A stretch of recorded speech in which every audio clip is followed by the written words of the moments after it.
آل محمد. مدح ثانی زہرا جب بھی کوئی کرتا ہے جیسے پڑھتا ہے قرآن. تیرا مدح خواں زینب جیسے پڑھتا ہے قرآن. تیرا مدح خواں زینب. مجلس شہیدی کی شام میں بنا رکھ کر مجلس شہیدی کی شام میں بنا رکھ کر حشر تک عزا کی ہے جو نگہباں زینب. حشر تک عزا کی ہے جو نگہباں زینب. التجا رضا کو ہے بی بی آپ کے در پر. التجا رضا کو ہے بی بی آپ کے در پر. منقبت سناؤں گا آ کے میں وہاں زینب. منقبت سناؤں گا آ کے میں وہاں زینب. مقصد حسینی کی میرے کارواں زینب.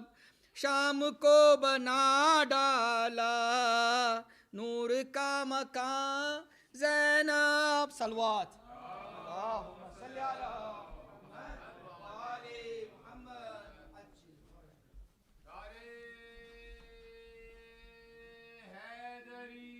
یا علی. السلام علیکم. صلوات بر محمد وآل محمد. اس منقبت کے مطلع تھوڑا سا ہلکا ہے لیکن اس کے جو چنا ہے اس کے لیے ہم آگے کے جو اشعار ہیں اس میں صلوات بر محمد وآل محمد. اپنی آنکھوں سے ہی دیکھ لینا مفتیوں تم ذرا چلتے چلتے. روند ڈالیں گے فتوے تمہارے یہ جلوس عزا چلتے چلتے. اور یہ شعر بطور خاص طوق و زنجیر یہ کہہ رہے تھے اے یزید اب ہے تیری تباہی. طوق و زنجیر یہ کہہ رہے تھے اے یزید اب ہے تیری تباہی. جس کو بیمار سمجھا تھا تو نے شام تک آ گیا چلتے چلتے. جس کو بیمار سمجھا تھا تو نے شام تک آ گیا چلتے چلتے. کچھ قدم ہر بڑھا شے کی جانب کچھ قدم شے بڑے ہر کی جانب. کچھ قدم ہر بڑھا شے کی جانب کچھ قدم شے بڑے ہر کی جانب. بخش دی چند لمحوں میں شے نے ہر کی ساری خطا چلتے چلتے. بخش دی چند لمحوں میں شہ نے ہر کی ساری خطا چلتے چلتے. اور یہ شعر بھی شم انکار شے کی ابھی شم انکار شے کی ابھی طاق غیبت پہ جلوہ فغاں ہے. شم انکار شے کی اب بھی طاق غیبت پہ جلوہ فغاں ہے. रोज़े आशूर ही थक गई थी बैतों की हवा चलते चलते। रोज़े आशूर ही थक गई थी बैतों की हवा चलते चलते। लग रहा है मेरी लहद, लग रहा है कि मेरी लहद में कोई सूरज तुलू हो रहा है। लग रहा है कि मेरी लहद में कोई सूरज तुलू हो रहा है। दोस्तों ने कफन में रखी थी थोड़ी खाके शिफा चलते चलते। दोस्तों ने कफन में रखी थी थोड़ी खाके शिफा चलते चलते। ये शेर भी बोले असगर हूँ मक्के ये रन में बाबा ले आए थे साथ वरना। बोले असगर हूँ मक्के ये रन में बाबा ले आए थे साथ वरना। मैं मदीने भी होता तो आता घुटनियों करबला चलते चलते। खुद को रोज़े पे जब शेख देखा मेरा दिल फक्र से ये पुकारा। खुद को रोज़े पे जब शेख देखा मेरा दिल फक्र से ये पुकारा। आज करबो बला आ गई है मेरी माँ की दुआ चलते चलते। सलवात बर मोहम्मद वाले।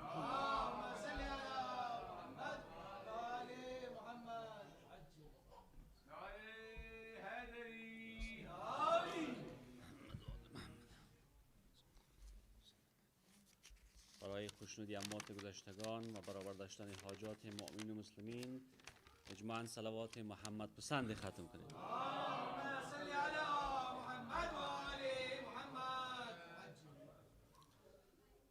بسم الله الرحمن الرحیم یا رحمان یا رحیم.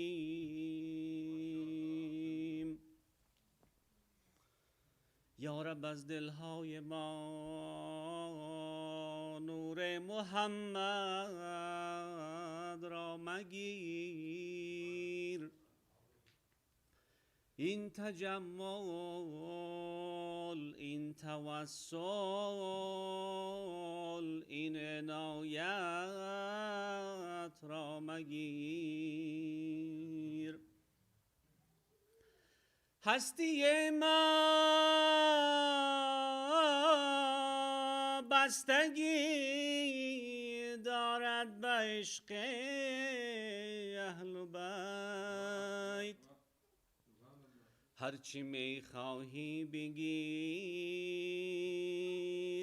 اما ولایت را مگیر. فرش بر رونق بازار حسین می نازد. عرش بر جلوه رخسار حسین می نازد. کربلا هم به علمدار حسین می نازد. شیعه بر عشق تولای حسین می نازد. شب میلاد علمدار حسین است. میلاد علمدار وفادار حسین است. گر هست علی محرم اسرار پیمبر،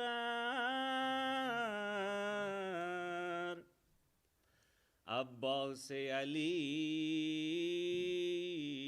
محرم اسرار حسین است. I want my brother and sisters to recite this part after me.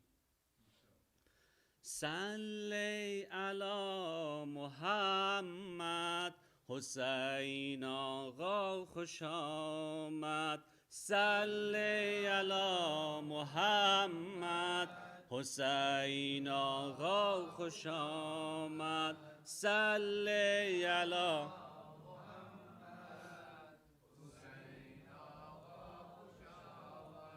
صلی علی محمد ابوالفضلم خوش آمد. صلی علی محمد ابوالفضلم صلی علی محمد امام سجاد خوش آمد. صلی علی محمد امام سجاد خوش آمد. امشب از بیت علی بوی گل یاس آمد، بوی عشق و ادب و غیرت و احساس آمد. از جهان ناز صلب شرف و ناس آمد. جان بگیرید به ایثار که عباس آمد. بر علی نور دوین دیگر پیدا شد، همه گفتن حسین دیگر پیدا شد. بحر امواج ولایت گوهر دیگر زادم. نخل سرسبز امامت ثمر دیگر زاده. یا مگر حضرت زهرا پسر دیگر زادن. فلک و مجد و کرامت قمر دیگر زاده. دامن گلدن توحید بهار آوردن. فاطمه بر پسر فاطمه یار آوردن. قامتش نخله توباس فدایش کردن. صورتش جنت الاعلاس فدایش کردن. هیبتش هیبت باباس فدایش کردن. صورت و خال و لبش محصف حسن ازلیست. علیست بر من کلید عالم موجودات. به باب فاطمه پیغمبر خدا صلوات.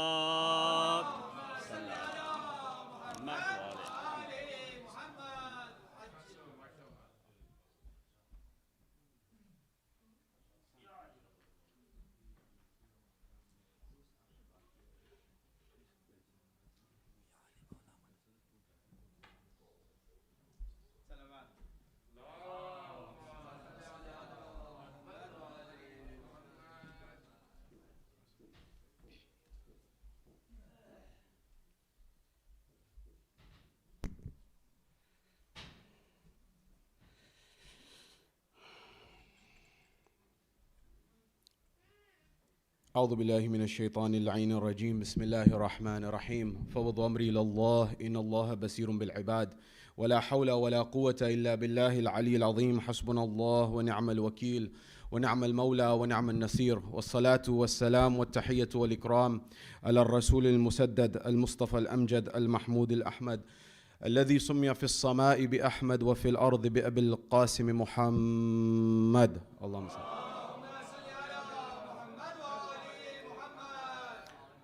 وعلى أهل بيت الطيبين الطاهرين المعصومين المظلومين المنتجبين الذين أذهب الله عنهم الرجس وطهرهم تطهيرا.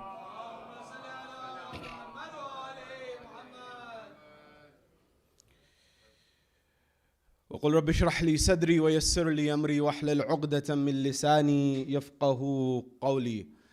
أما بعد، قال الله تبارك وتعالى في كتاب الكريم: بسم الله الرحمن الرحيم. ربي حبلي ملكا. صدق الله العلي العظيم. زينوا مجالسكم بالصلوات على محمد وآل محمد. اللهم صل على محمد. My respected elders, brothers and sisters in Islam and Iman here in Kansas City or across the globe, wherever you may be hearing my voice, Salamun alaykum jami'an wa rahmatullahi wa barakatuh. Question: what is your vision? If you go across our globe, you'll find that the dynamics of religion are shifting across the globe. And it's important for us to recognize this, particularly when we're commemorating these personalities that we're commemorating here tonight. And it's important for us to recognize that what is the face of Islam that we need to understand. And what's important about this is, if you go from corner to corner of America, from corner to corner of Europe, and I'm just coming back from Australia, and if you go to edge of edge to Australia, you'll find the same dynamics. We're facing the same dynamics. And the people, everyone are concerned about what's the future looking like. Who's going to be here?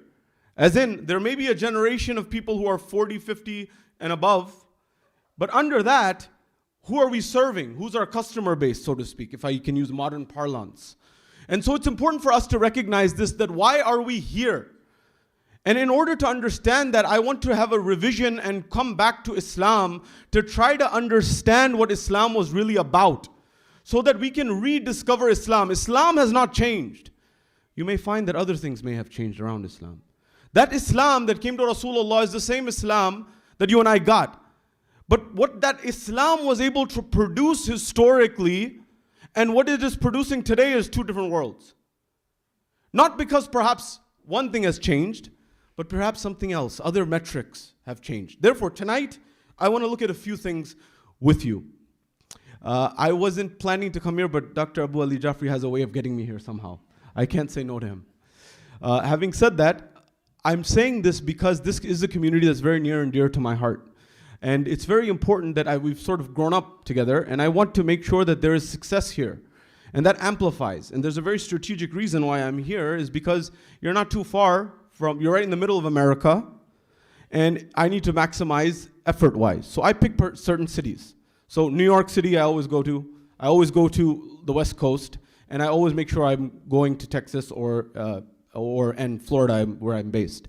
But this place is important because you get the middle of America, which is growing in population. Having said that, tonight I want to really try to look at this Islam that Allah gave us, the gift that He gave us, and try to figure out how do we convey this to the next generation such that they are much stronger, much more vibrant believers in Islam than you and I. And who else better than to explain this than the movement of the personalities that we are here to commemorate today? That is the likes of al-Fadhl al-Abbas. That is the likes of Zainab, salamullahi alayha. That is the likes of Sayyida Zainab, Zain al-Abideen. And the likes of the personality of Imam Husain, Allahu maqamahu, sallu ala Muhammad wa ala Muhammad. Alayhi salam. And so what I want to remind you is, you may be looking at the same reality and two different people see a different understanding of that reality. And so it's important for us to come back to a common basis. What I want to discuss tonight is three simple points. Number one is, what is our vision as individuals and as a community and as society at large? Number two, do we need to adapt to our world? And how does the Islam that we have, how does the Ahlul Bayt, how does the Quran teach us and understand how we can actually elevate ourselves? Based on understanding the third thing, which is, what were the reasons for the decline? And before that, what were the reasons for the rise of Islam historically and what led to the declines? And how is it that the living, breathing heart of Islam is actually personified in the movement of Karbala? And I'll come to that in a few moments, inshallah. This is our agenda for wherever you are, for our conversation tonight. So wherever you are, here in Kansas City or across the globe, from the bottom of your heart, send a salawat ala Muhammad wa ali Muhammad. So usually I come in Ayam Azab, but I think this is more Jashn, so I have an opportunity to do this. When I made a mistake in calculation when Dr. Jafri told me to come here, I thought the Super Bowl was going to be this weekend here, but they told me it was in Vegas, unfortunately. So if anyone has tickets, let me know. For a friend. Having said that, it's important to know that this is a city that's growing. I came to the airport here and I was like, wow, this is Kansas City? I thought it was only known for barbecue. It's known for other things as well, alhamdulillah. So things are going well. And so you're in a very strategic place and it's important to understand this. And so you have to know the lay of the land. I'll give you an example, a very simple example. For some of you, if I play a movie, you pick the language, Farsi, Urdu, whatever language you want, and I play a movie from the 1920s, or the 1930s. For some of you, you'll feel like you're in Jannah. This was like amazing, you're in Jannah. This is like memories, nostalgia. I can't get enough of this. But for in that same crowd, someone's watching the film, they say, this is adhab ilahi. This is a disaster. This is torture. How dare you? How can you do this to me? Dad, Mom, what are you doing? And the reality of the matter is the same example is with our majalis and our lectures. For one audience, it is Jannah. For another audience, it's Jahannam. In the same environment. Because we have not understood their needs. We have not understood the dynamics in which they grew up in. We have not understood what life was like for them. What is that notion? Imagine me coming and telling you there's a train that's moving 200 miles per hour. We have one in like Florida, it's a pretty fast one between Orlando and Miami that they've just built. And so I'm telling you, jump on this train while it's going 600 miles per hour. Whatever, you fill in the blank on the number. And as a result of that, you're like, I can't do that, it has to stop. So when we start saying the fadail of Ahlul Bayt, and I am a mu'taqid, I believe in the fadail, there's no doubt about it. But what I'm saying is, when you're telling your children and your grandchildren about the fadail of the Ahlul Bayt, and you start at the end rather than the beginning, they're saying, Baba, this train left the station a long time ago, and you're telling me to move on a bullet train that's moving. What do I mean? So the question here you have to explain is, why the fadail? And that's what I'm going to explain tonight. Because believe me, I went on a long journey. And that journey, Allah has a way. And that journey brings you back. And when it brings you back, you realize that the heroes and the role models that Allah gave us were supreme. And they were magnificent. And sometimes, there's old muhavara, I don't know what's the Farsi version. Say, ghar ki murgi, dal barabar. So this whole idea that when you have something given to you in hand, it doesn't have much value to you. Having said that, first principle, Quran. When it comes to the Quran, what is your vision? What is your ambition?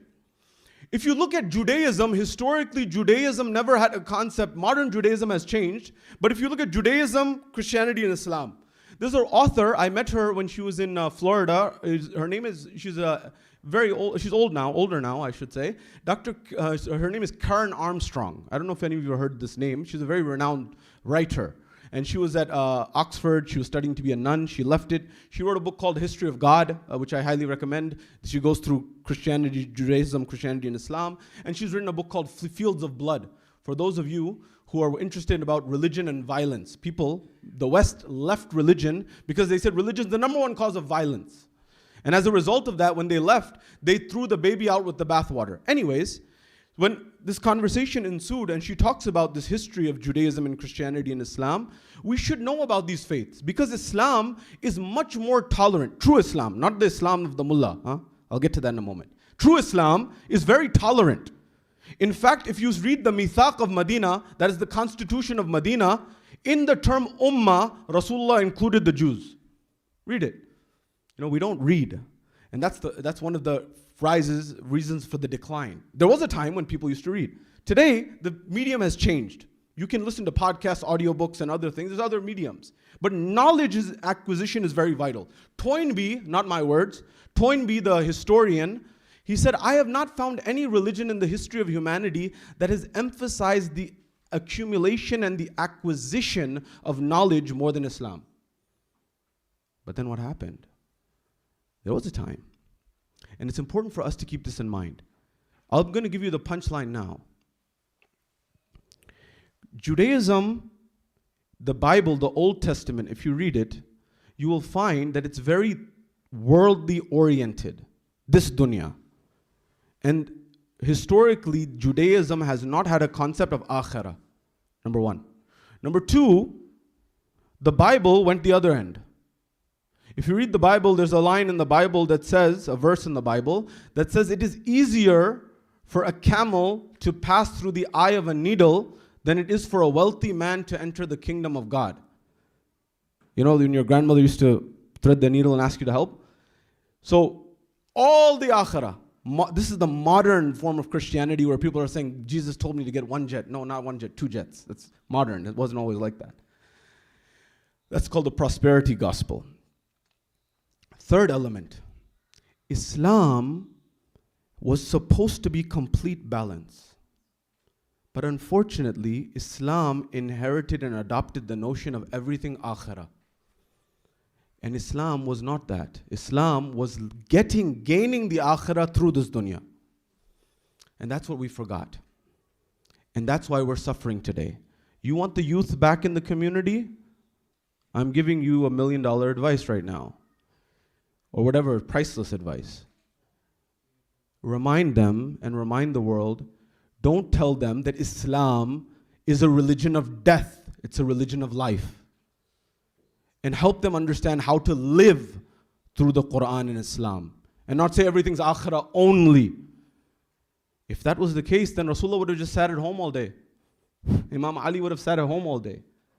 So now this is what I want to elaborate on and aspire to and focus on. What's your vision? What's your ambition? And you'll find that in the last several decades, people will say in the Muslim community, I want to get a good job, good education, good job, and then, and then maybe retire early, life's good. As Muslims, we should be ambitious. We should have big visions. End of last year, I did this on purpose. I mean, I'm on the board. I'm not marketing anything here, but I went to the New York Stock Exchange, and I was a part of the team we were ringing the bell on the New York Stock Exchange. And I went there very particularly because there's a company I'm on the board as a trustee of, and I tried to say, and I've been saying this for some time, that Islam and progress, Islam and success, Islam and achievement are not at odds.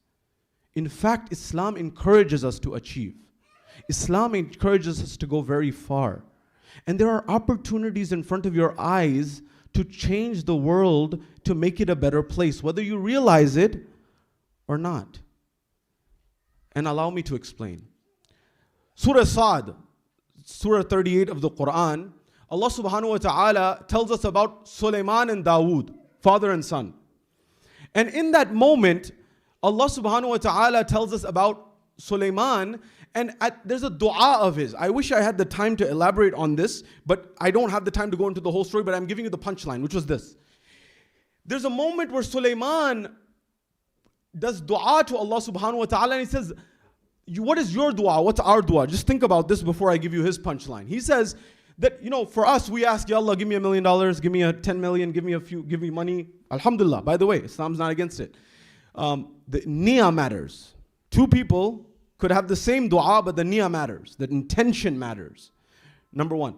So, what's your vision? What's your goal? I become popular locally or whatever it may be. What did Sulaiman say? If this world has no value, and many of the people who came were muftis and this, that, and the other, muftis, these words used to have very good meanings, by the way. But unfortunately, when you apply it to the wrong personalities or wrong entities, they lose their value. They get diluted. Anyways, mufti is just someone who gives a fatwa. Someone who gives a fatwa. It's actually it has a very good meaning and things of that nature. What was Sulaiman's dua? He says, Rabbi habli mulkan. La yanbaghi ahadam min ba'dihi. Allah, give me a kingdom, give me a mulk, give me a sovereignty, such that after me no one will have a kingdom like that. You know, you talk about Allah, give me $1 million, give me $1 billion. He's asking for something no one has ever seen and no one will ever see. So what I'm telling you here is, you tell me how much faith, you tell me how much belief, you tell me your goals, you tell me your aspirations, you tell me what you want to achieve in life, I will tell you how much belief you have in Allah subhanahu wa ta'ala. You tell me what your goal is and what you're aspiring to, and I will tell you how much yaqeen you have in Allah subhanahu wa ta'ala. But we haven't taught Islam like this. Not my words. And I'm going to give you the istidlal for each thing. I want you to have counter arguments for this. I want you to understand this. And I want you to really understand what happened in the history of Islam. That there was a time that the longest ruling empires of the world were inspired by Muslim civilizations. The first book on algebra, Kitab al-Jabr wal-Muqabil by Muhammad al-Khwarizmi. You remember? I told you this. Why the X? Right? The first book was translated from Arabic to Greek to Latin. And in that book, Kitab al-Jabr wal-Muqabil by Khwarizmi, they didn't have the language of, they didn't have equations like you and I have equations. They had sentences. And in those sentences it said 3 times a shay is equal to 6, for example. Divide both sides by, 3 or whatever it is. I'm not doing math at this hour. And so he said, we don't have the Arabic word shay in our language. It doesn't work like that. We don't have it in Greek. So when they converted to Greek, they used the word letter chi. If you remember your chi-squared statistics and all that. So then the next level came when they translated from Greek to Latin. They said, we don't have chi in Latin. What do we use? Well, the chi looks similar to the X. So they said, that's what it is. That's where the X comes from. Our world runs on something today, Google and AI, ChatGPT and the like, they run on something called an algorithm. I mean, more advanced version is a neural net and machine learning that brings these pieces of the puzzle together. But at the essence of algorithm, an algorithm is a direct Latinization of Khwarizmi.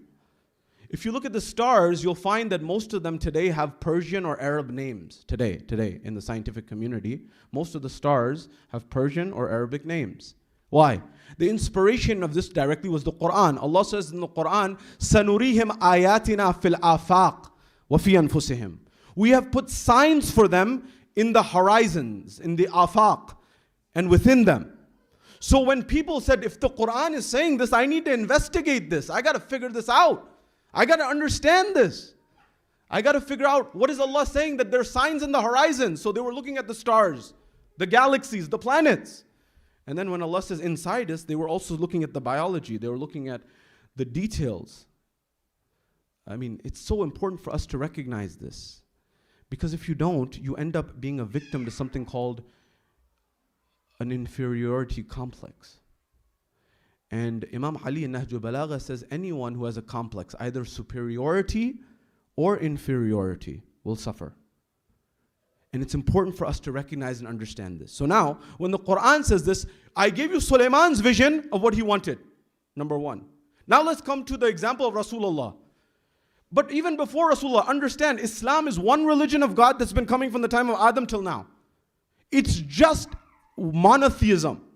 Over time, there were rules and legislation that were added. But the essence has always been La ilaha illallah Muhammad Rasulullah, always. Monotheism.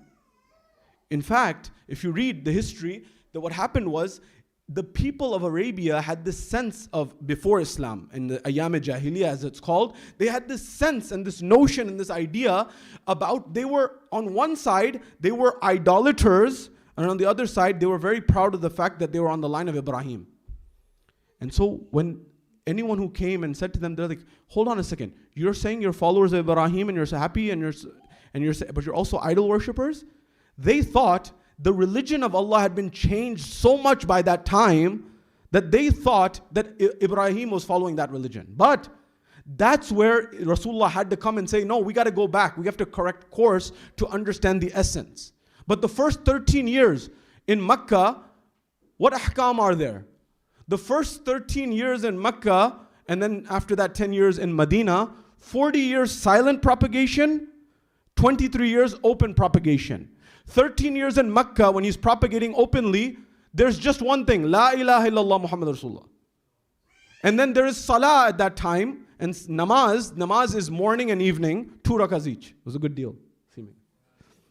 And then the first ruling after that came 18 months after they moved to Medina. 18 months afterwards. Which was it? The verses that refer to what's coming up around the corner. This notion of يا أيها الذين آمنوا كتب عليكم الصيام كما كتب على الذين من قبلكم لعلكم تتقون. That, O you who believe, fasting has been prescribed on you as was prescribed on you, those before you. So Islam is not saying that you're the first batch. There were people before you who were following our religion, our deen. At the time, it may have been called Christianity. At the time, it may have called Judaism. But just if you change the name of something doesn't mean that the essence changes, so to speak.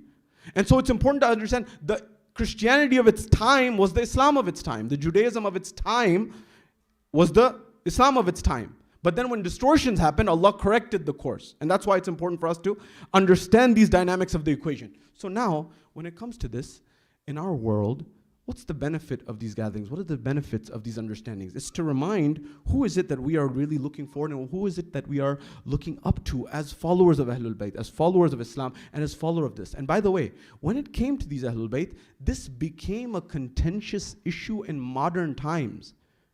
If you read books that are coming out now on the history of, if I'm being very frank, the Saudi kingdom, they distorted Islam completely. And they exported through petrochemical dollars a completely different vision of Islam. And now they're going 180 the other way. And so this, windshield wiper movement of Islam is not what Allah intended. That you go ultra hardcore on one side, or extreme, and the other side you go extremely liberal, to the point that even musicians from America are saying, we don't want to go there because you have human rights violations. Can you imagine? And so this notion, this idea of conscience and humanity, we have to understand what Islam's vision was, getting back to the basics. But that doesn't mean that culture is all bad. Remember, no religion has existed without culture. It just either does one of three things: either accepts, rejects, or transforms. So now when we come to the movement of these personalities, look at the example of Ibrahim. Ibrahim, his story begins at a young age. He's a shepherd. And in the valley, he's the only believer.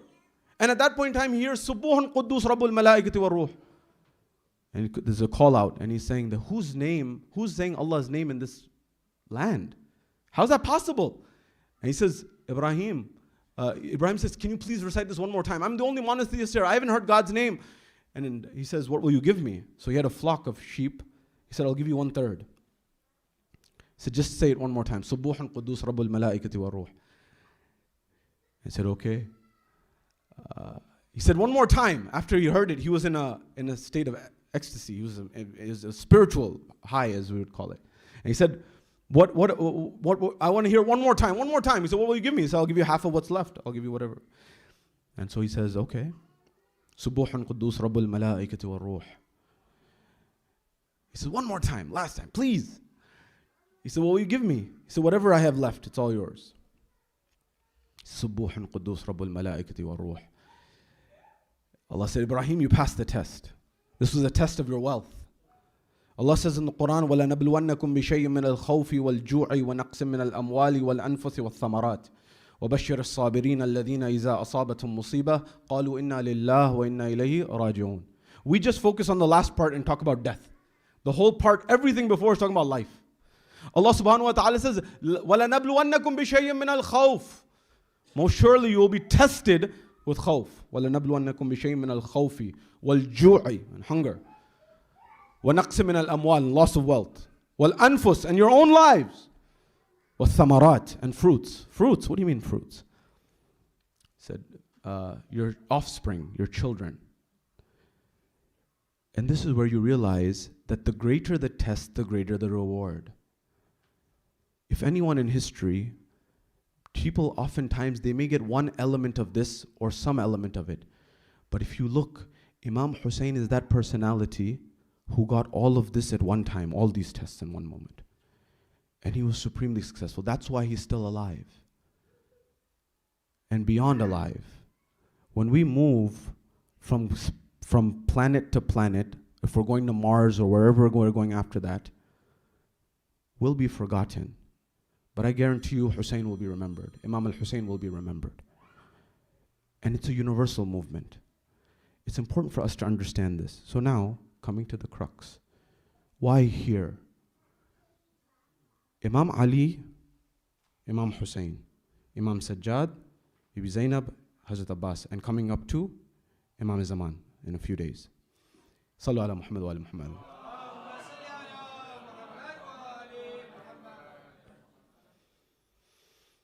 The world is inspired by certain personalities. For example, if you look at the world, you'll find the best-selling books of all time. You'll find the Bible there. You'll find the works of Shakespeare there, historically. You'll find the works of a guy by the name of Rumi, Jalaluddin Rumi, who wrote predominantly in Farsi, but he was buried in Turkey.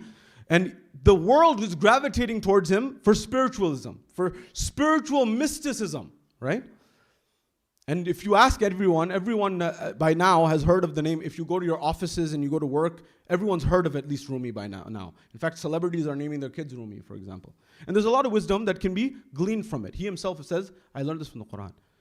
But the question is, who was Rumi inspired by? Rumi himself in his diwan says, Az Ali amuz ikhlas amal. Learn from Ali the sincerity of action. When did he say this? He said this in that moment in time when Imam Ali is over his enemy and he's about to, he can finish him. He has the upper hand. And this is that individual who everyone is petrified of and is afraid of. And then he steps back.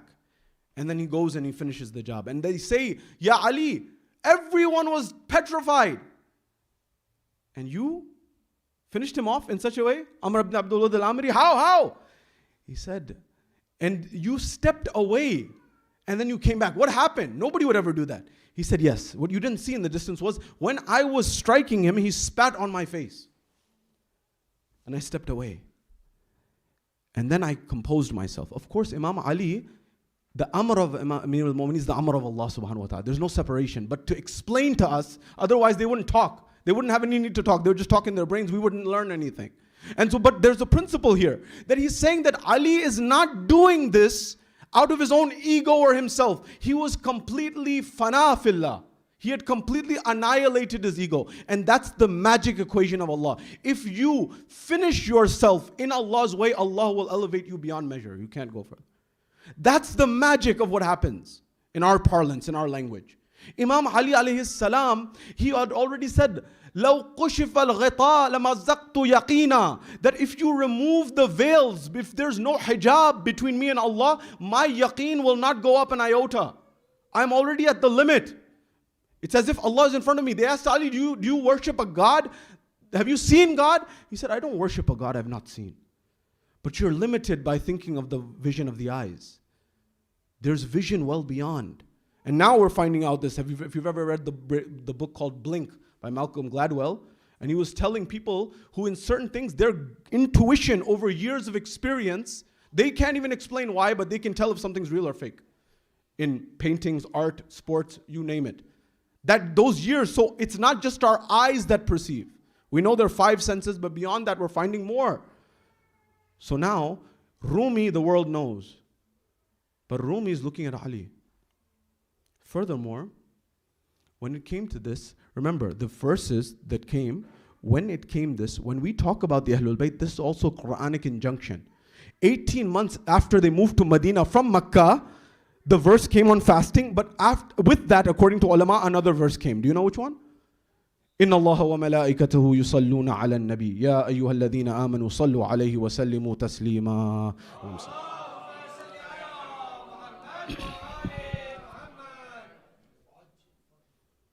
So when we do this, we're doing this on the basis of understanding that Allah said that these are your personalities that you need to understand. I was watching a documentary on the flight here.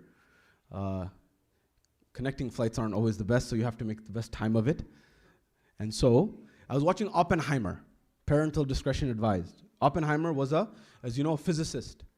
And he was very theoretical, but he said practical is very important as well. I remember when I was taking physics and chemistry and bio, I was more inclined towards theory. But you need the practice. And the practice is where the rubber meets the road, and it's vital. But both elements are vital. I say this because Allah subhanahu wa ta'ala also knew that if I give these people the Quran, number one, will they read it? And if they read it, they'll say, Ya Allah, these are theoretical things. I didn't see anyone in the world who actually implemented this. So then he could say that this is Ali, this is Fatima, this is Hassan, this is Hussein, this is Muhammad Mustafa sallallahu alayhi wa sallam. Not my words, Gibbon, Edward Gibbon, The Decline and Fall of the Roman Empire 400 years ago. He says, this Muhammad baffles me. He says, he was Caesar without the legions of Caesar. And he was the Pope without the pretensions of the Pope. Meaning what? The same thing that Michael H. Hart said in his book 100 The Most Influential People in History. He said, there's a different element of Islam. Islam is between two elements. That is, one, you have to do what's right and just. At the same time, you have to have the tools to implement, theory and practice. So he said, everyone else on the list, Michael H. Hart says in his book, Carlyle also said, even though he criticized, all of them criticized Rasulullah, they said, as a leader, there's nobody like Muhammad. In terms of global impact, bar none. Whether you like the guy, don't like the guy, doesn't matter. He's passed every standard of leadership. Creating other leaders and everything. And so he said, Michael H. Hart says, look, there's these personalities. There's Confucius, top 5. Confucius, Buddha, Jesus, and the likes of Newton. He said Isaac Newton. And the final one, of course, he said Muhammad is number 1. He said because he's the only person on this list who brought both a secular and a spiritual system together. Same person. Everyone else on the list either brought a spiritual system or a secular system. He said that Confucius, Buddha, Jesus, all known for spiritual. Newton known for his secular, although Newton was an adamant mawahid, monotheist. And he wrote extensively on monotheism. He did not believe in the Trinity. Anyways, but he said Muhammad not only brought this, he brought a spiritual religion, and he also brought a system that was able to overcome the world and conquer the world, so to speak. And so that's where Islam is about practicality. So now, first example, Rumi. And there's so many things about the Prophet, and I could go on for days and days, but this is the second example. Third example, Khalil Gibran. Khalil Gibran, the Christian Lebanese American poet, he's on the top 5 list also of greatest poets in America who've ever sold, who wrote The Prophet. He's a Christian, mind you. And he says, I believe Ali, referring to Imam Ali alayhi salam, he says, I believe Ali was the first Arab to have a conversation with the divine soul. And he said, his words, as an Arab he's saying, he says in his words, I believe that the Arabs did not realize the value of Ali until there came amongst the Persians some who could tell the difference between gems and some who could tell the difference between stones. Meaning Ali was a gem among stones. And the idea was sometimes you have to have the shanasi, the ability to recognize what is what. Not everyone has that ability. So now come here. There's a company you may have heard of. It's called Microsoft. Anyone heard of it? Okay. It's the biggest company in the world, right? $3 trillion. The CEO of it, so I go to Seattle. So one of my friends or mentors is someone who was, him and Satya Nadella became VPs on the same day in the 90s. And so Satya Nadella, who's the CEO, they asked him on a public forum. There's a book called Hit Refresh by Satya Nadella. It's his biography. And you're saying, why am I talking about Satya Nadella here? And they asked Satya Nadella, how do you get inspiration? You're running a tech company. He said, you want to know how I get inspiration? He said, yeah. He said, Urdu poetry. I said, what? He said, Urdu poetry. He said, in particular, a guy by the name of Mirza Asadullah Khan Ghalib. I said, what? By the way, never take things on the surface level. Poetry has many deep layers. If you think it's on a surface level, if you read something, you're just going to think it's two people in love. But then the one layer deeper, it's divine love. Deeper layers than that, it's societal meanings. There's many poetry that you would think it's about love, but it's actually about revolution. It's about change in inqilab and things internally and externally. Having said that, the line is, Hazaron khwahish aisi ke har khwahish pe dam nikle. And he said, every day this line बहुत निकले मेरे अरमान लेके फिर भी कम निकले. He said, every day the interpretation, who's saying this? Satya Nadella. He says, every day the interpretation of this verse changes for me, every day. I get a new understanding and a new glimpse of what, and there's so many things for us to do as a huge corporation. What do we focus on? But I asked Nadella and I asked the world, you're inspired by Ghalib. Who was Ghalib inspired by? Ghalib himself says, Ghalib nadeem dost se aati hai bue dost. Mashghul haq hu bandagi abu turab mein. This notion that he says that Nadeem is friend. And he says, he's talking about the divine. You smell the fragrance of a friend from a friend. And he's saying that the friend of Allah is Ali ibn Abi Talib. He says, if you ask where I'm seeking for the truth and where I'm looking, I'm on the path of Abu Turab, referring to Imam Ali alayhi salam. And it's important for us to understand this, that now may be the prime time to explain to the world that the heroes that are coming to your forefront have other heroes behind them. And these are, by the way, your heroes and my heroes, but we forgot. And that's why we're suffering today. That's why we're paying a huge price today. And that's why we're not getting to where we need to get to. We should have had growth, not decline of our communities. You're seeing decline. And so I want to give you a message where we can change this. And it's hugely possible. The same Ghalib is the one, and I'm not sanctioning everything that he did. People are complex. And by the way, he was someone who was talking about, I'll try to translate this, each line of poetry, and I wish if you remember the lectures, I don't have time to go over all of that, but the Quran has condemned certain types of poetry and it's encouraged other types of poetry. The poetry, Surah Shu'ara, the end verses of Surah Shu'ara. And he explains that those that have no purpose. So I think it's important for us to understand how to live. So Ghalib says something, and each perspective is valuable. So Ghalib says, Zahid sharab peene de masjid mein baith kar, ya wo jagah bata, jahan par khuda nahi. It's like he wrote this for right now, 2024. Because I grew up here, I was born here in DC, in America. I was raised here. And you'll find every youth, forget every youth, every uncle, and maybe even auntie, is living two lives. There's the masjid life, and there's the ghair masjid life. And that's the reality. He said that don't be a munafiq, don't be a hypocrite. Okay, I'm at least drinking in public. Don't drink. It'll destroy your life. Please don't. I'm making a principle here. The metaphor is valuable. And then Iqbal came, and Iqbal started to answer and reply to him. And now Iqbal, somebody can be wrong about something, someone can be right. Before I mention Iqbal, there's a book by Sayyid Khamenei on Iqbal. And I invite you to read that by Allama Iqbal or Iqbal Lahori. And he says that we, the Persians, we came very late to Iqbal. Iqbal, although he lived in the 20th century, the revolution in Iran would not be possible without the thoughts of Iqbal. Because if you read the progression, Iqbal to Shari'ati was grassroots, bottom up, and then Sayyid Khomeini was top down and implementation level. No doubt about the implementation level. But you have to understand that the people were inspired by that dynamics of what was going on in that equation. So then this is one perspective. Zahid, sharab peene de masjid. So he said, let me drink in the masjid or tell me that place where God is not so I can go there. So why are you living your life as if God's in the masjid here, mashallah, subhanallah, alhamdulillah, and then you go outside and you're being two-faced? Why? And then Iqbal responds to him in the same line, in the same meter. He said, Kafir ke dil se aaya hoon ye dekh kar. Well, that comes in a moment. That's Faraz. I don't want to give that one away. He said, Masjid Khuda ka ghar hai, peene ki jagah nahi, kafir ke dil mein ja, wahan par Khuda nahi. This was Iqbal's view. And so some people are like, I'm more Ghalibi. Some are saying I'm more Iqbali. But then there's another poet who came by the name of Faraz. And Faraz said something interesting. By the way, all of these people have studied the Persian poets before.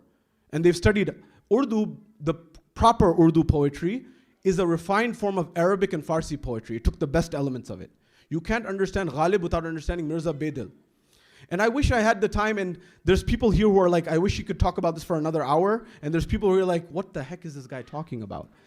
And the problem of this is I've spoiled communities because I'm 2-in-1. So I'm going to Al-Khui in New York, and I'm reciting Urdu majalis there.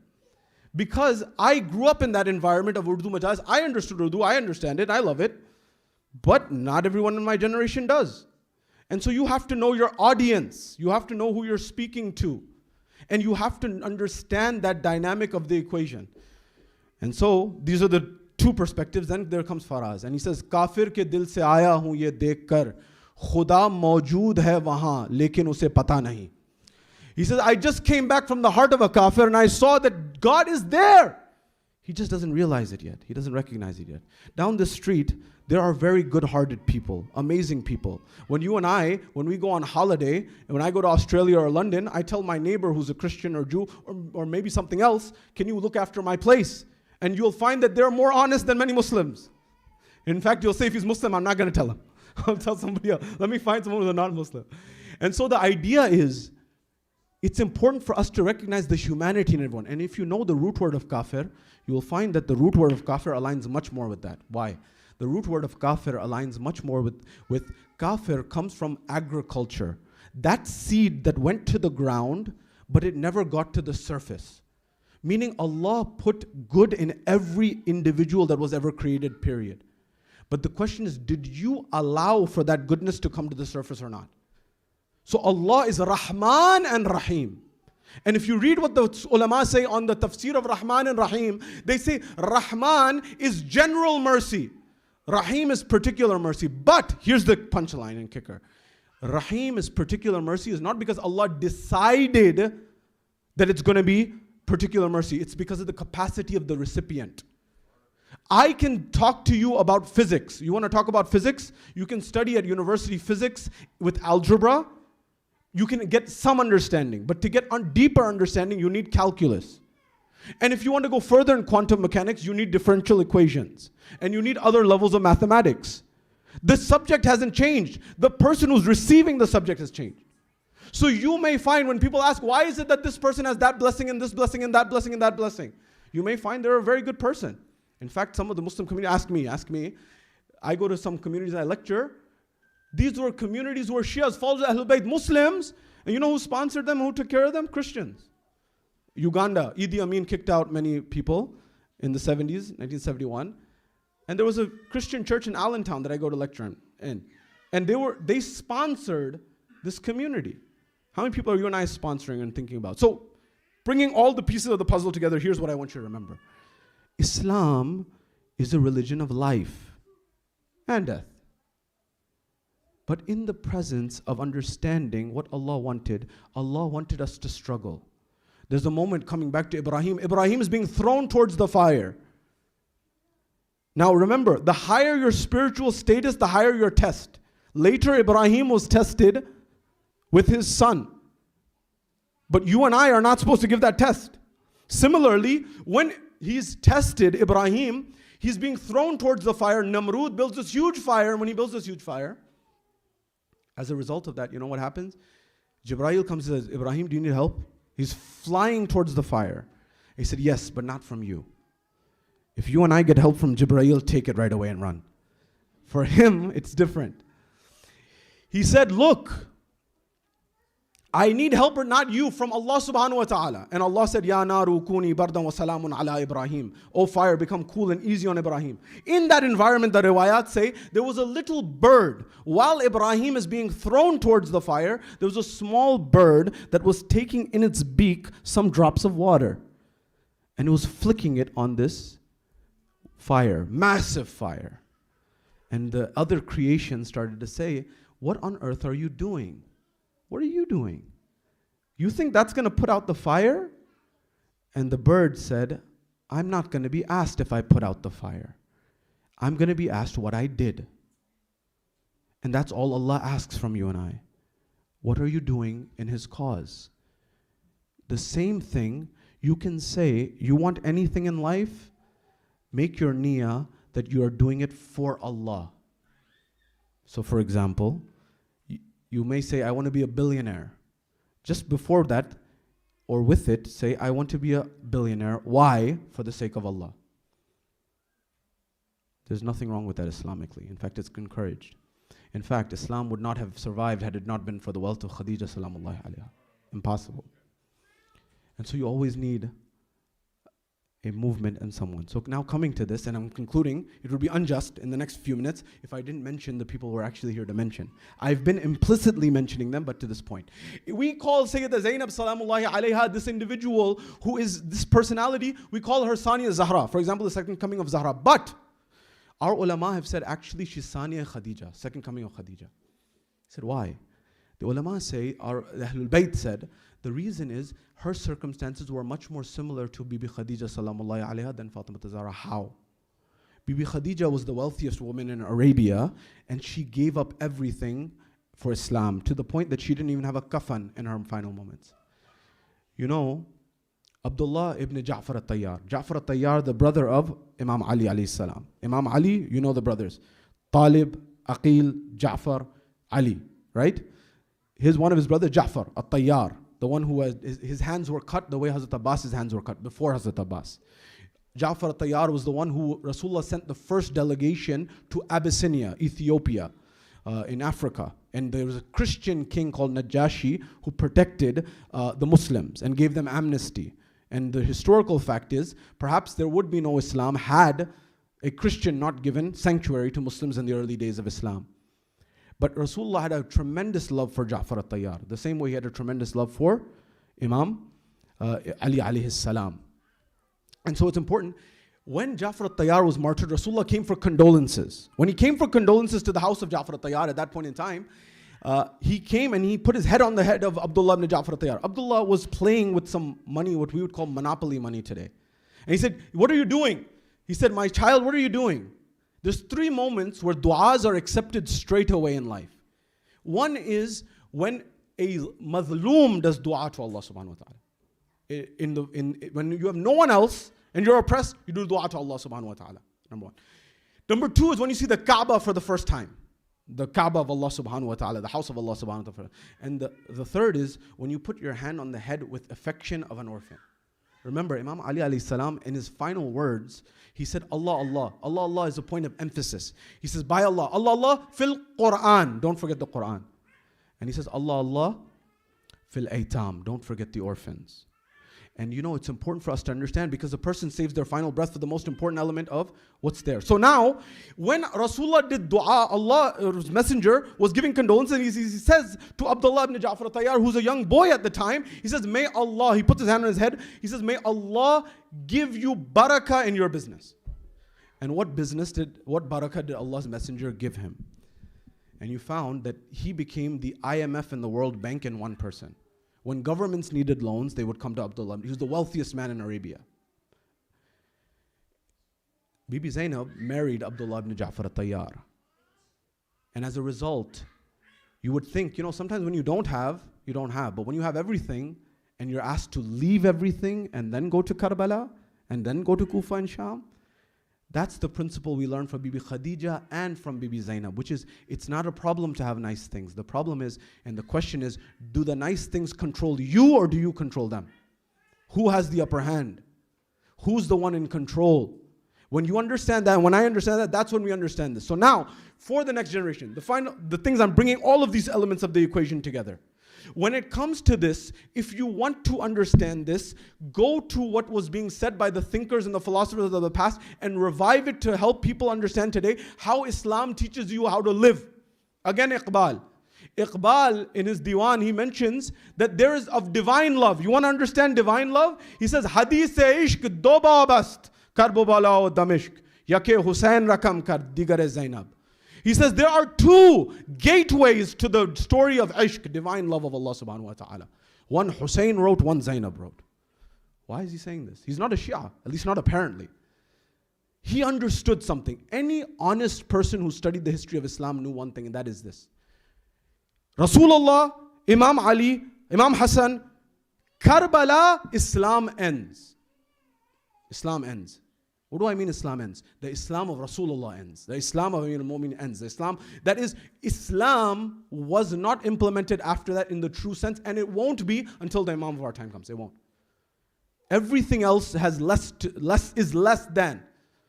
So now, when it comes to this, Iqbal constantly reminded the Muslim world, who are your heroes? Your heroes, he said Islam is between Haydari and Shabeeri. These 2 elements. Haydar and Hussein. That's the essence of what Islam is about. You want to know how it's lived? That's how it's lived. That's how it's executed. So when we commemorate these personalities, it's to understand what is our vision of how we're supposed to implement this in life.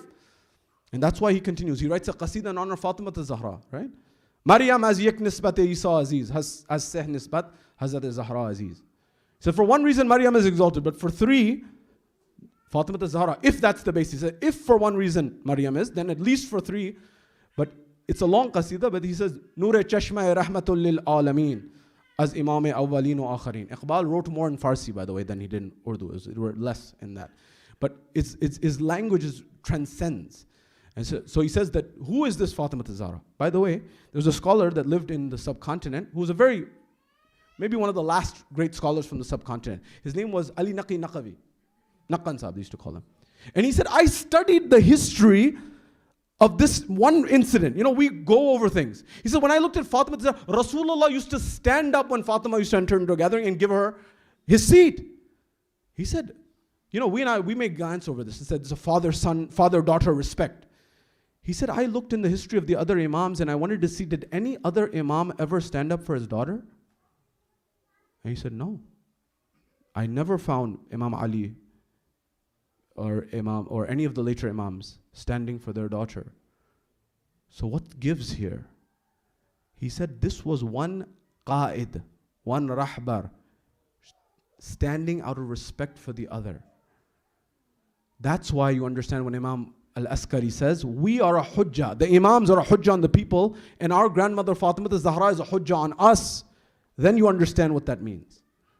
And this is why Islam, the one that we follow, changed the dynamics of the equation.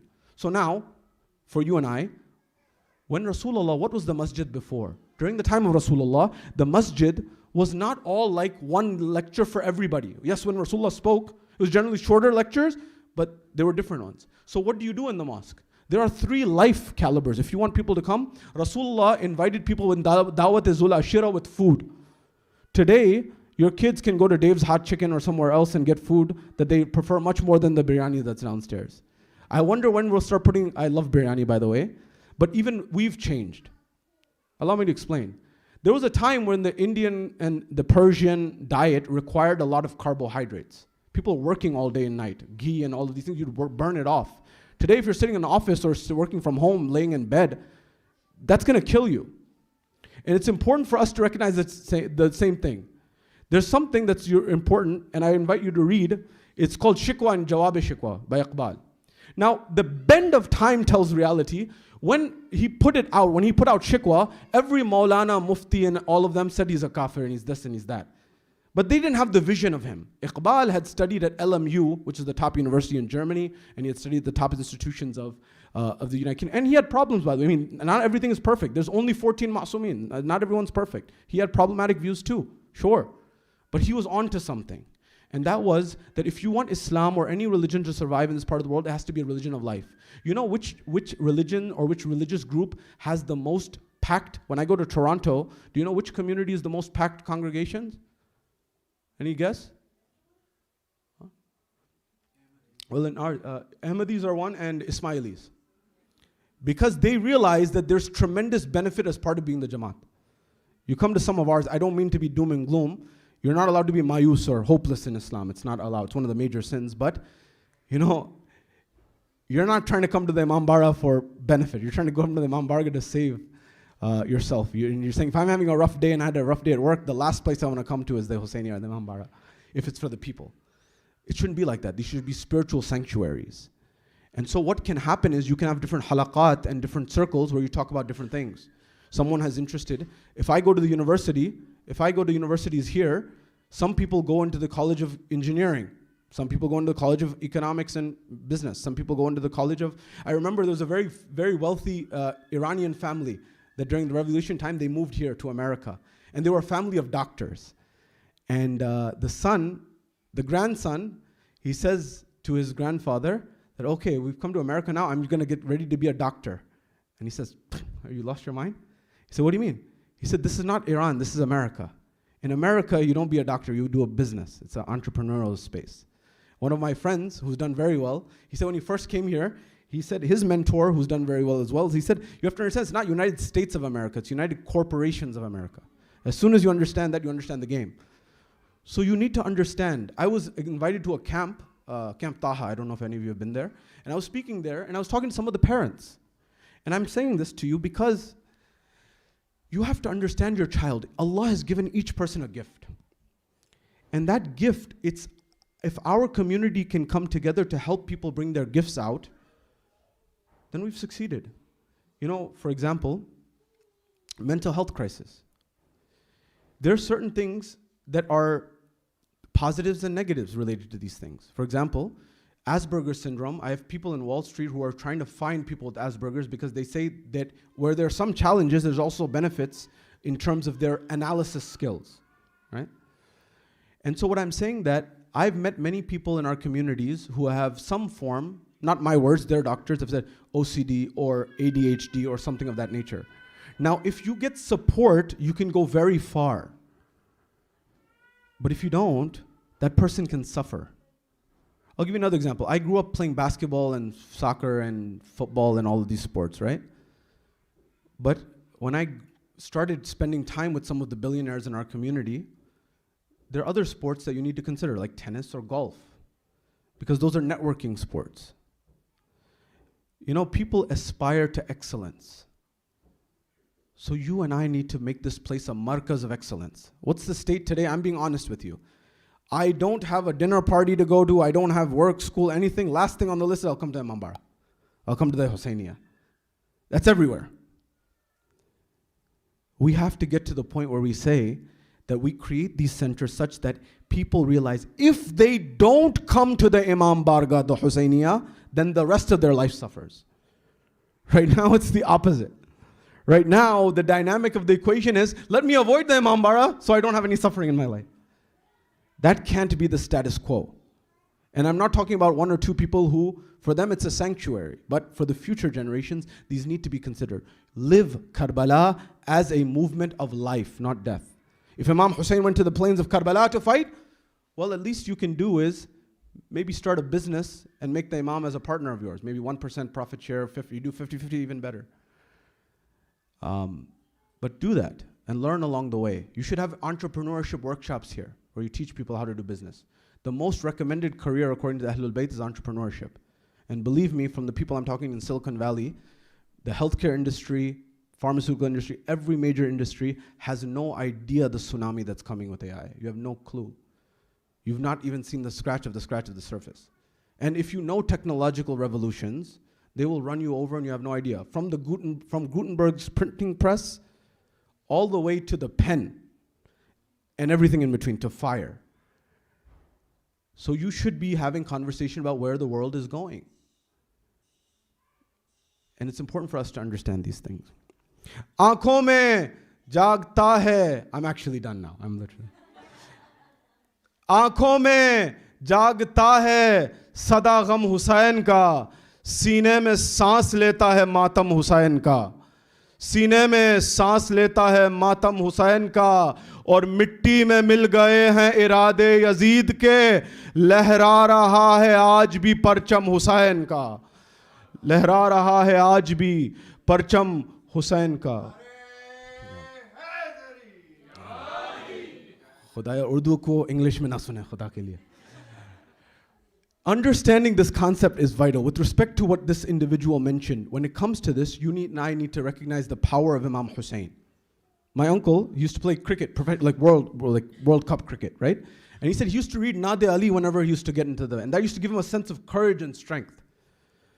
Kabhi Adam, kabhi Musa ne pukara tujhko, Khizr ne aur Zakariya ne pukara tujhko, kabhi Yusha, kabhi Isa ne pukara tujhko, खुद नबियों के भी आका ने पुकारा तुझको, sir पर आफत हो तो तस्बीह जली पढ़ते हैं, सर पर आफत हो तो तस्बीह जली पढ़ते हैं, हम तो क्या सारे नबी नादे अली पढ़ते हैं, सर पर आफत हो तो तस्बीह जली पढ़ते हैं, सर पर आफत हो तो तस्बीह जली पढ़ते हैं, हम तो क्या सारे नबी नादे अली पढ़ते हैं. और ख़त्म है फ़स्ल कमा बोल रही है ज़ैनब, कौन बोलेगा जहां बोल रही है ज़ैनब, तीरों शमशीरों सिनाहों के सितम के लश्कर, थक गई सबकी ज़बां बोल रही है ज़ैनब, और मुद्दतों बाद फिर से सुना है अली का लहजा, क्यों ना झूमेगी अज़ां बोल रही है ज़ैनब, क्यों ना झूमेगी अज़ां बोल रही है ज़ैनब। और ए यज़ीद इससे बड़ी हार तेरी क्या होगी, ए यज़ीद इससे बड़ी हार तेरी क्या होगी, वो तेरा घर है जहां बोल रही है ज़ैनब, वो तेरा घर है जहां बोल। Hey Yazid, the poet is saying, Yazid, oh, what greater loss of yours than this, that is your house where Zainab is speaking to you in that way. The audacity of Zainab, the courage of Zainab. And that line that's so beautifully stated by the sister who was reciting, Ma ra'aytu illa jamila. This is what Viktor Frankl said in his book, Man's Search for Meaning. And he said the last of human freedoms is the control of the mind. And so Yazid wanted to demoralize and say, blame Allah. Allah did this to your brother. And she said, Ma ra'aytu illa jamila. She said, what did you see that was beautiful? And perhaps she would say that I saw an uncle go and give his life to get the water for his niece and nephews. I saw a 13 or 11-year-old who said, my uncle, ahla min al-asal. I find death sweeter than honey. Sound an Ali Akbar who gave everything. There's a beauty in Karbala. You know, we sometimes just see the trial. Look at the motivation. Faraz himself, the poet, he says, I read Karbala and I wrote this line. I mean, and it's a powerful line if I can convey it to you. He says, Harf-e taza ki tarah qissa-e parina kahun, kal ki taarikh ko main aaj ka aina kahun, aur ishq ki raah mein जो कोहे गरां आता है, इश्क की राह में जो कोहे गरां आता है, लोग दीवार कहें मैं तो इसे जीना कहूं. This notion that we saw Imam Husain, people see this huge mountain as an obstacle. But Imam Husain said this is a staircase, a ladder to the divine, to Allah subhanahu wa ta'ala. And that's where we have to understand what was in the vision of the beauty of Allah in the movement of Imam Husain alayhi salam. Spark that in your life and you'll go eons ahead, eons ahead. In terms of Imam Sajjad, one of my favorite lines is, आए हैं अभी शाम का दरबार उलट कर, आए हैं अभी शाम का दरबार उलट कर, अब आबिद बीमार को बीमार न कहना. आए हैं, he says he's just come from toppling the darbar of Sham, the court of Sham. Don't call abid bimar bimar. This is a maslihah from Allah subhanahu wa ta'ala. He's the strongest. The courage of Sajjad is no less than the courage of Hussein ibn Ali. He's the same one of that line. And it's important for us to understand that power. And the poet says beautifully this concept. Barha gaya meri tawqir kaisa qaidi tha. Barha gaya meri tawqir kaisa qaidi tha. Kabhi kabhi to ye zanjeer sochti hogi. Allahu Akbar.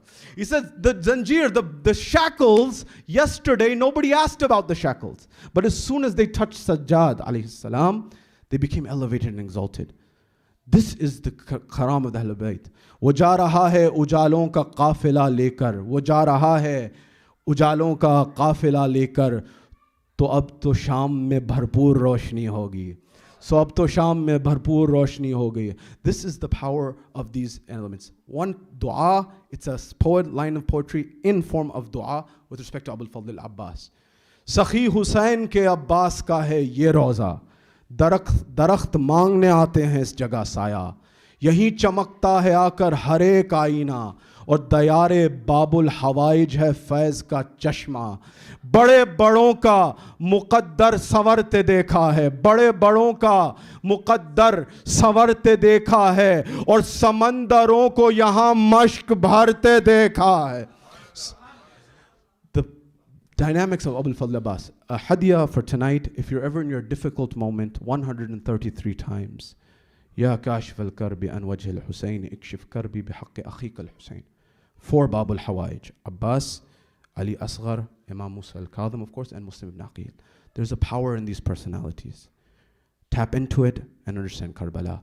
We ask Allah subhanahu wa ta'ala to allow us to learn from these personalities, to understand the Quran, to understand what the depths of religion is. Iqbal says in this, he says, wise qawm ki pukhta khayali na rahi, برق طبعی نہ رہی، شعلہ مقالی نہ رہی، رہ گئی رسم اذاں، روح بلالی نہ رہی، فلسفہ رہ گیا، تلقین غزالی نہ رہی، مسجدیں مرثیہ خواں ہیں کہ نمازی نہ رہے، یعنی وہ صاحب اوصاف حجازی نہ رہے. بالکل اس وقت کے لیے لکھا تھا. Timeless share. And so we pray that Allah allows us to understand what was in Bilal's heart that made the azan. And we pray that Allah hastens the reappearance of Imam Sahib al-Zaman and allows us to be amongst his companions in return. Sallu ala Muhammad wa ali Muhammad.